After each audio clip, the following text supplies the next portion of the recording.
Red TV ప్రేక్షకులకు స్వాగతం.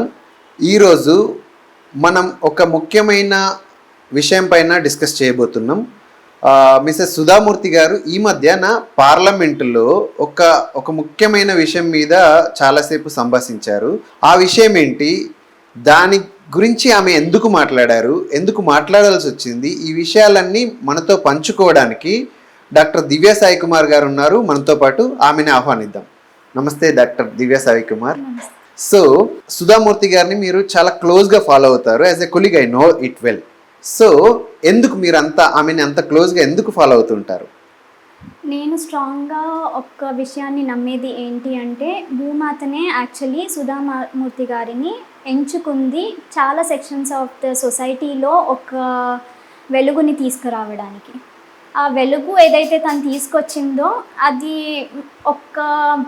తను ఒక టెక్నాలజీ బ్యాక్గ్రౌండ్ నుంచి వచ్చింది. కాకపోతే తన ఫౌండేషన్ ద్వారా ఉమెన్ ఎడ్యుకేషన్ అయినా సరే, లేకపోతే ట్రైబల్స్లో అవేర్నెస్ ప్రోగ్రామ్స్ చేయడం అయినా సరే, లేకపోతే ట్రైబల్స్కి రీచ్ అవుట్ అయ్యి వాళ్ళకి కావాల్సిన అవసరాలను పూర్తి చేయడము, ఒక ఉమెన్కి ఒక మెన్స్ట్రల్ హైజీన్ గురించి తనకి నేర్పించడము, వాళ్ళకి చాలా రూరల్ ఏరియాస్లో ఆడవాళ్ళకి కావాల్సిన టాయిలెట్స్ కూడా లేదు, కానీ అలాంటివి తను చాలా కన్స్ట్రక్ట్ చేసి ఒక హైజీన్ని ఎందుకు మెయింటైన్ చెయ్యాలి, అవంతా వాళ్ళ హెల్త్ పైన ఎలా తిరిగి ఉంటుంది, అదే కాకుండా వాళ్ళ కాళ్ళపైన వాళ్ళు నిలబడేలాగా ఉండాలి, ఎందుకు ప్రతి ఒక్క ఉమెన్కి తన వాయిస్ ఉండాలి అనేది తను ఇది అనేసే కాదు, కల్చర్ హెరిటేజ్ని తను ఫాలో అయ్యింది. అండ్ వాట్ ఎవర్ తన కల్చర్ ఏదైతే ఉందో వాళ్ళ పిల్లలకి నేర్పించింది. వాళ్ళ ఇంట్లో మీరు తన వీడియోస్ చూసి ఉంటే షీ స్పీక్స్ వేర్ వాళ్ళ ఇంట్లో పని వాళ్ళు తనతో పాటు టేబుల్లో కూర్చొని తనతో పాటు తింటారు. ఆ ఒక అట్మాస్ఫియర్ని తను క్రియేట్ చేయగలిగింది. అక్కడ తను ఏంటంటే జస్ట్ మాట్లాడలేదు, ఒక చేంజ్ అనేది it starts from your home అంటారు చూడండి, ఆ చేంజ్ని తను వాళ్ళ ఇంట్లో నుంచి స్టార్ట్ చేసింది. Thank you doctor Divya. Actually ఇక్కడ మీరు అబ్జర్వ్ చేస్తే సుధామూర్తి గారు నారాయణమూర్తి గారి వైఫ్, కానీ చాలా సందర్భాల్లో నారాయణమూర్తి గారు ఇన్ఫోసిస్ అంటే మన ఇండియాలో ఫస్ట్ అంటే ఇండియాలో ఐటీని ఇంట్రడ్యూస్ చేసిన కంపెనీస్లో one of the company and starting అంటే ఇండియాకి సాఫ్ట్వేర్ని ఐటీని ఇంట్రడ్యూస్ చేసిన కంపెనీ. సో అంత పెద్ద కంపెనీని ఎస్టాబ్లిష్ చేసిన ఫౌండర్ నారాయణమూర్తి గారు ఎంతమందికి అయితే తెలుసో అంతకంటే ఎక్కువ మందికి సుధామూర్తి గారు తెలుసు. కేవలం ఆమె సామాజిక కార్యక్రమాల ద్వారానే ఆమె చాలా మందికి దగ్గరయ్యారు. సో అయితే ఇంకొకటి ఏంటి అంటే, ఆమె రాజ్యసభలో ఒక మెంబర్ లాగా అడుగు పెట్టింది. కేవలం ఆమె అంటే ఒక పోటీలో అంటే ఎలక్షన్స్ ద్వారా కాకుండా నామినేట్ అయ్యారు. పెద్దల సభ అంటాం కదా రాజ్యసభని, సో దానికి నామినేట్ అయ్యారు. దాన్ని అంటే ఆమె నామినేట్ అయ్యారు అనే విషయాన్ని ప్రధానమంత్రి గారే స్వయంగా దట్టు విమెన్స్ డే రోజు అనౌన్స్ చేశారు. దీనిపైన మీ ఒపీనియన్ ఏంటి? ఆమెను ఆ రోజు అంటే ప్రధానమంత్రి గారు కానీ లేదంటే గవర్నమెంట్ ఆఫ్ ఇండియా ఆమెని అంటే ఎంటైర్ ఉమెన్ వరల్డ్కి రిప్రజెంట్ లాగా కన్సిడర్ చేస్తారనుకుంటున్నారా మీరు? దాన్ని మీరు సపోర్ట్ చేస్తారా? డెఫినెట్లీ. ఎందుకంటే నారీ శక్తి గురించి ఆలోచిస్తే చాలామందికి వాళ్ళ కళ్ళ ముందు కనిపించేది సుధామూర్తి గారే ప్రస్తుతం ఇండియాలో. Okay okay, she is the number 1 అని మీరు అంటారు. అవును. ఆమెతో పాటు ఇంకెవరు లేరా? నాకు చాలా మంది ఉన్నారు, కానీ the way she carries her self అంటే ఒక కల్చర్ని తను ఏదైతే క్యారీ చేస్తుంది, ఒక గ్రౌండ్ లెవెల్ ఆఫ్ రియాలిటీస్ ఏదైతే ఉన్నాయో అది ఆమె చూసుకోగలుగుతుంది. ఆమె ఎప్పుడైనా తను కల్చర్ యాక్టివిటీస్ అనేది ఎప్పుడు ఫండింగ్ ఇచ్చి అది జరుగుతుందా లేదు అనేసి చూసే వ్యక్తిత్వం కాదు తనది. తను ఏంటి అంటే గ్రౌండ్ లెవెల్లో వెళ్ళి చెక్ చేసి అక్కడ గ్రౌండ్ లెవెల్లో కండిషన్స్ ఎలా ఉన్నాయి, తను గ్రౌండ్ లెవెల్ నుంచి ఏం చేయగలుగుతుంది దగ్గర నుంచి ఇచ్చేస్తుంది. సో రిజల్ట్స్ 100% వస్తుందా లేదా అని క్లోజ్ గా మానిటర్ చేస్తారు. యాక్చువల్లీ స్పోకన్ అంటే చాలా ఇంటర్వ్యూస్ లో తను మాట్లాడింది ఏంటంటే, తను ఇంకా నారాయణమూర్తి గారు లైక్ ఇన్ అ మంత్ వాళ్ళు కలిసి ఉండేది ఓన్లీ ఒక 1 week. Rest of the 3 weeks she's always travelling to villages. తను కావాలి అంటే తనకు ఫౌండేషన్ ఉంది. వెన్ ఆర్గనైజేషన్స్ తనని అప్రోచ్ చేసినప్పుడు తను ఇంత అమౌంట్ కావాలి అనేసి వాళ్ళకి ట్రాన్స్ఫర్ చేయొచ్చు, but she's not a person who is doing that.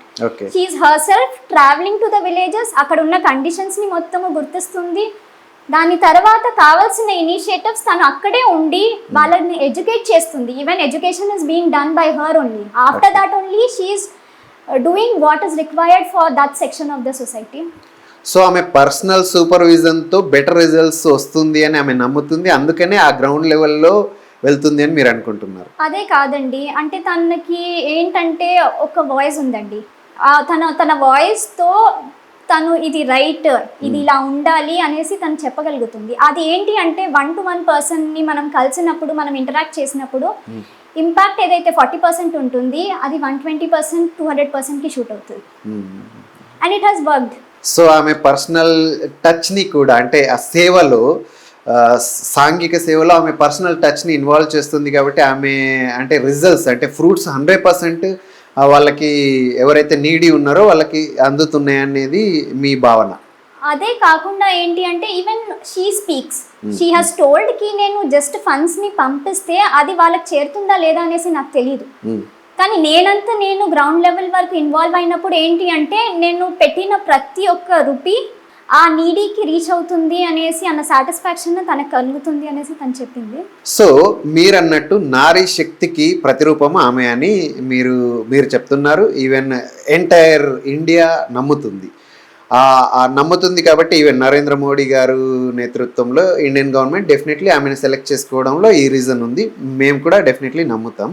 So definitely okay, ఒక నారీ శక్తి రిప్రజెంటేషన్గా వెళ్ళిన ఆమె, సో ఆమె ఫస్ట్ స్పీచ్లో ఆమె 2 టాపిక్స్ మీద మాట్లాడారు. ఒకటి వచ్చేసి ఇండియన్ హెరిటేజ్, దాని గురించి మనం నెక్స్ట్ సీజన్లో మాట్లాడుకుందాం. దానికంటే ముందు ఆమె ఏమని చెప్పారు అని అంటే cervical cancer, awareness and vaccination, ఈ మూడింటి గురించి ఆమెకున్న 5 minutes టైంలో she would have spoken about many things. Technology గురించి మాట్లాడి ఉండొచ్చు, లేదంటే అదర్ ఇప్పుడు అంటే సోషల్గా ఆమె చేస్తున్న కార్యక్రమాల్లో ఇంకా చాలా విషయాలు ఉన్నాయి. ఆమె ఐడెంటిఫై చేసిన థింగ్స్ చాలా ఉన్నాయి. ఆమె చెప్పింది కూడా, నేను నెక్స్ట్ టైం నాకు ఒకవేళ 15 minutes టైం, ఇప్పుడు 5 minutes టైమే ఇచ్చారు, ఒకవేళ నాకు ఎక్కువ టైం దొరికితే నేను వేరే వాటి మీద ఎక్కువగా మాట్లాడతాను, బట్ ఇప్పుడున్న దాంట్లో నేను హైయెస్ట్ ప్రయారిటీగా నేను ఈ 2 విషయాలు తీసుకున్నాను. దాంట్లో మొదటిది cervical cancer awareness and the vaccination. ఆ వ్యాక్సినేషన్ని అందరికీ అందించాలి, దానికి ఇండియన్ గవర్నమెంట్ సపోర్ట్ కావాలి అని ఆమె రిప్రజెంట్ చేశారు. సో ఈ సర్వైకల్ క్యాన్సర్ అంటే ఏంటి? సర్వైకల్ క్యాన్సర్ అనేది మన గర్భసంచి ఉంటుంది కదా, దాని కింది భాగంలో ఏదైతే అఫెక్ట్ ఉంటుంది దాన్ని సర్వైకల్ క్యాన్సర్ అంటారు. సో గర్భాశయ ముఖద్వారం క్యాన్సర్ అని మనం అనుకోవచ్చు.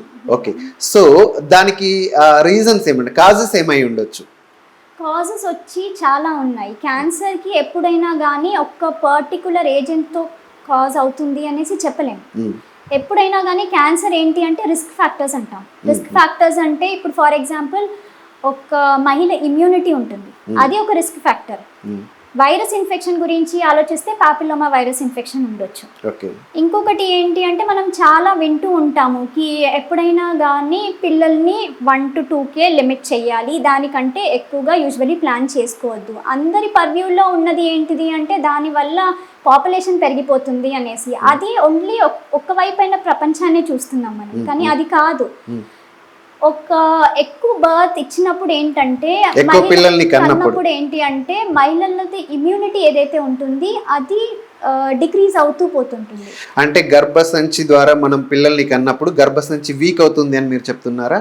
వీక్ ఓన్లీ గర్భసంచి గురించి కాదండి, తన ఓవరాల్ హెల్త్ పైన టాల్ తీసుకుంటుంది. So complete women health complete గా డిటీరియేట్ అవుతుంది అని చెప్తున్నారు. డెఫినెట్ గా. Okay okay. సో ఏంటి అంటే అది లిమిట్ చేయాలి, అంటే 1 to 2 బర్త్స్ వరకే లిమిట్ చేయాలి.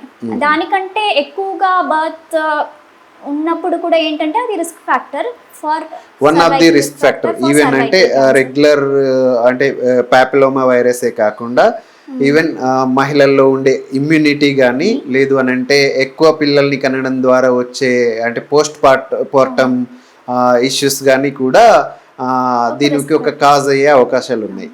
దీంతో పాటు ఇప్పుడు అంటే సర్వైకల్ క్యాన్సర్ గురించే మాట్లాడారు ఆమె. అంటే మహిళల్లో సర్వైకల్ క్యాన్సర్ మాత్రమే ఉందా, ఇంకా వేరే క్యాన్సర్స్ ఎఫెక్ట్ అవ్వట్లేదా? యాక్చువల్లీ ఇండియాలో చూస్తే సర్వైకల్ క్యాన్సర్ మహిళల్లో 2nd పొజిషన్లో ఉంది. 2nd position. ఫస్ట్ క్యాన్సర్ వచ్చి బ్రెస్ట్ ఇస్ వెరీ కామన్, దాని తర్వాత సర్వైకల్, దాని తర్వాత వచ్చి ఓరల్ ఉంది 3rd పొజిషన్లో. ఓకే. కాకపోతే వెన్ వీ థింక్ అంటే బ్రెస్ట్ క్యాన్సర్కి ఏంటిది అంటే ఇప్పుడు వరకు ఏదైతే వ్యాక్సిన్ డెవలప్ చేస్తూ ఉన్నారో అది ఇంకా ట్రయల్ స్టేజ్లోనే ఉంది. It is not proved. Okay okay. And cervical క్యాన్సర్ది ఏదైతే వ్యాక్సిన్ ఉంది it has been proved and it has been adapted by many other countries and even in India కూడా జరుగుతూ ఉంది, కానీ మా స్కేల్లో జరగడం లేదు. సో ఈ సర్వైకల్ క్యాన్సర్లో వ్యాక్సినేషన్ ఉంది కాబట్టి ఆ వ్యాక్సినేషన్ని గవర్నమెంట్ టేకప్ చేస్తే అది కంప్లీట్ ఎంటైర్ ఇండియన్ విమెన్కి అందాలి అనే ఉద్దేశంతో ఆమె ప్రపోజ్ చేశారంటారా? ఇప్పుడు ఉమెన్కి మీరు కన్సిడర్ చేస్తే అండి చాలా ప్రాబ్లమ్స్ ఉన్నాయి. Cervical cancer is not the only issue. They are many faces from anemia నుంచి క్యాన్సర్ వరకు ఆ women faces many problems throughout our life. కాకపోతే మెయిన్ ఒక పబ్లిక్ హెల్త్ కన్సర్న్ ఎప్పుడు అవుతుంది అంటే డెత్ రేట్ కాజ్ చేసేటప్పుడు. Okay okay. సర్వైకల్ క్యాన్సర్ అనేది is a public health problem which is causing death rate. ఇప్పుడు కోవిడ్ ఎందుకండి మాస్ వ్యాక్సినేషన్ డ్రైవ్స్ ఇవన్నీ ఎందుకు అయ్యింది? Because the death rate was increasing. Okay. క్యాన్సర్ది కూడా ఏంటిది అంటే it is linked to death rate. Okay, ఇప్పుడు డెత్ రేట్ గురించి మాట్లాడాల్సి వస్తే క్యాన్సర్కి మందు లేదు అని అంటారు. సో ఇప్పుడు ఈ కొన్ని క్యాన్సర్స్ని మనం ముందే గుర్తిస్తే మనం నిరోధించవచ్చు, లైఫ్ థ్రెటన్ని మనము ఆపొచ్చు అనేది ఒక నిజం. సో అయితే ఈ సర్వైకల్ క్యాన్సర్ని మనం ముందుగా గుర్తిస్తే డెత్ని అవాయిడ్ చేయొచ్చా? యా, అంటే చాలా చాలా ఎర్లీ స్టేజెస్లో ఒకవేళ డిటెక్ట్ చేస్తే through regular screenings definitely 90% progress ఉంటుంది. సో ఓకే అఫెక్ట్ అయిన తర్వాత మనం ఫస్ట్ స్టేజ్లో గుర్తుపట్టామని అంటే 90% ప్రొటెక్ట్ చేయొచ్చు. కానీ అసలు అఫెక్ట్ అవ్వకుండా ఉండడానికి వ్యాక్సినేషన్ ఉంది, ఆ వ్యాక్సినేషన్ని మనం ఇప్పించాలి అని ఆమె ప్రపోజ్ చేస్తున్నారు. కానీ ఆమె ఒక మాట చెప్పారు ఇక్కడ, 9 సంవత్సరాల వయసు నుంచి 14 సంవత్సరాల వయసులో ఉన్న ఆడపిల్లలకి ఈ వ్యాక్సినేషన్ అవసరం ఉంది. అండ్ ఈ వ్యాక్సిన్కి ఆమె చెప్పిన దాని ప్రకారం ఏంటంటే అరౌండ్ 1500 రూపాయల వరకు ఖర్చు అవుతుంది.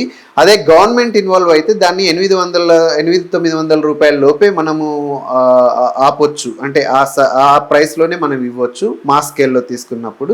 అండ్ గవర్నమెంట్ దాన్ని అంటే ఫ్రీ స్కీమ్ లాగా తీసుకొస్తే ఈవెన్ అంటే అందరు మహిళలకి 100% మనం వ్యాక్సినేట్ చేయొచ్చు అనేది ఆమె ఉద్దేశం. ఇప్పుడు చెప్పాలంటే ఒక నారీ శక్తి అనేసి మీరు మెన్షన్ చేశారు. ఆ వర్డ్ ఎందుకు యూజ్ చేశారంటే ఎందుకంటే ఒక ఉమెన్కే ఇంకొక బర్త్ ఇచ్చే శక్తి ఏదైతే ఉంటుంది అదొక ఉమెన్కే మాత్రమే ఉంది. సో ఒక ఉమెన్ కన్నగలిగే ఏజ్ ఏదైతే ఉంటుంది అంటే బాడీ తన ప్రిపేర్ చేస్తుంది అది ఆఫ్టర్ 15 years స్టార్ట్ అవుతుంది. అంటే కరెక్ట్ 15 years తర్వాతనే పిల్లలు. దానికంటే ముందే ఈ 9 to 15 years గ్యాప్ లో వ్యాక్సినేషన్ ఇచ్చేస్తే she will be protected for her entire life journey. So 9 to 15 అని అంటే మెడికల్లీ ఓకే 15 years నుంచి మనకు అంటే బర్త్నిచ్చే స్టేజ్లోకి వెళ్తారు కాబట్టి ఆ లోపే ఇవ్వాలి అని. బట్ 9కి ముందు ఎందుకు ఇవ్వద్దు, 9 తర్వాతే ఎందుకు ఇవ్వాలి అనుకుంటున్నారు? 9 to 15 అని ఎందుకు సెలెక్ట్ చేశారు? Sir for example for any vaccine to act చేయాలి అంటే ఒక particular that is many clinical ట్రయల్స్లో అంటే ఈ ఏజ్లో ఎఫెక్టివ్ ఉంటుంది అంటే బాడీది కూడా ఒక మెకానిజం ఉంటుంది where is there development happening in the body and all. So definitely ఇప్పుడు మీరు అలా చూస్తే polio vaccine, leprosy vaccine are all given before. Most of the vaccines birth అంటే ఫస్ట్ 1 year లోనే ఇస్తుంటారు, ఈవెన్ 5 years దాకా కూడా కొన్ని వ్యాక్సిన్స్ ఉంటాయి. But when a woman matures her body organs which are there which are developing the growth phase ఏదైతే ఉంటుంది అది స్టార్ట్ అవుతుంది మీకు 9 years నుంచి. మాక్సిమం ఎఫెక్ట్ ఏదైతే ఉంటుంది వ్యాక్సిన్ ని 9 to 15 years is actually considered very good in terms of particular ఇది సర్వైకల్ క్యాన్సర్ కాబట్టి గర్భాశయం ఎదుగుదల ఆ టైం నుంచి స్టార్ట్ అవుతుంది కాబట్టి ఆ టైంలోనే ఈ వ్యాక్సినేషన్ అవసరం అనేది ఏది కంప్లీట్ క్లినికల్ ట్రయల్స్ నుంచి వచ్చిన సూచన. ఓకే, సో ఈ వ్యాక్సిన్ని ఇవ్వడం వల్ల కంప్లీట్గా మనము ఈ సర్వైకల్ క్యాన్సర్ని నిరోధించవచ్చు అనేది మీరు. సర్వైకల్ క్యాన్సర్ యాక్చువల్లీ ఫోకస్లో వచ్చింది లాస్ట్ 2 to 3 years నుంచి. Like if you take statistics 2022-23లో చూస్తే దే వేర్ ఆల్మోస్ట్ ఇండియాలో ఎవ్రీ 7 women ఇన్ 1 lakh పాపులేషన్లో ఎవ్రీ 1 lakhలో 7 women were being affected. And there has been 3 lakh cases which were detected. దాంట్లో death rate was 1,50,000, which is almost 50%. ఇది మీరు entire India statistics India చెప్తారు. statistics. So 1,50,000 మహిళలు అంటే ఒక ఇయర్లో Year లో ఏది సర్వైకల్ క్యాన్సర్ ఎఫెక్ట్ తో చనిపోతున్నారు. 3.5 lakh పాపులేషన్ లో డిటెక్ట్ చేస్తే దాంట్లో ఆల్మోస్ట్ 50%, 1,50,000 is. అంటే death rate is 50,000, which is actually a very big public health concern. Correct. 3 lakh may be very small, but 3 lakh లో 1,50,000 death is actually a very big figure. Okay. So దాన్ని detection అయితే ఎలాగూ మనకు కొన్ని ఎలా detect చేయాలి? Okay, మనం vaccination నుంచి డెఫినెట్లీ దీన్ని మనము నిరోధించవచ్చు అని మాట్లాడుకున్నాం. దీన్ని డిటెక్ట్ ఎలా చేయొచ్చు? ద టెస్ట్ వచ్చి ప్యాప్ టెస్ట్ అనేసి ఉంటుంది. That is the test which is use to actually screen ఒక ఉమెన్ ని ఒక డిటెక్ట్ చేయొచ్చు అనేసి. ఓకే. సో దీనిపైన అవేర్నెస్ ఎనీవే ఒక అంశాన్ని పార్లమెంటులో లేవనెత్తడం ద్వారా సుధామూర్తి గారు రిప్రజెంట్ చేశారు. ఇంకా డాక్టర్స్ తరపు నుంచి అంటే as public health representative, so మీ బ్యాక్గ్రౌండ్ అది. సో మీరు గవర్నమెంట్కి కానీ సొసైటీకి కానీ అవేర్నెస్ గురించి మీరు ఏం మాట చెప్పాలనుకుంటున్నారు? గవర్నమెంట్ యాక్చువల్లీ చాలా నేషనల్ హెల్త్ ప్రోగ్రామ్స్ కండక్ట్ చేస్తుందండి ఆల్రెడీగా. So one thing which government can do is include even cervical cancer which is there into one of its national health program to bring about awareness as well as mass vaccination drive which is there. Mass vaccination drive కోసం వెళ్ళినప్పుడు ఏంటిది అంటే getting hold of every women in the country and vaccinating చాలా difficult అవుతుంది. కానీ ఇప్పుడు 9 to 15 years ఈ cluster మీకు ఎక్కడ కనిపిస్తుంది? It is in schools. So when you do it in coordination, if government wants to take any initiative, it can do it in coordination with the schools where the cluster, the population of 9 to 15 women being, you get the entire cluster there. akkada manamu approach ayi mass level lo vaccination drive conduct cheste, I think 80% of the women would be covered. So this is your word to the society and the government. Yeah. Thank you very much, doctor. Thank you.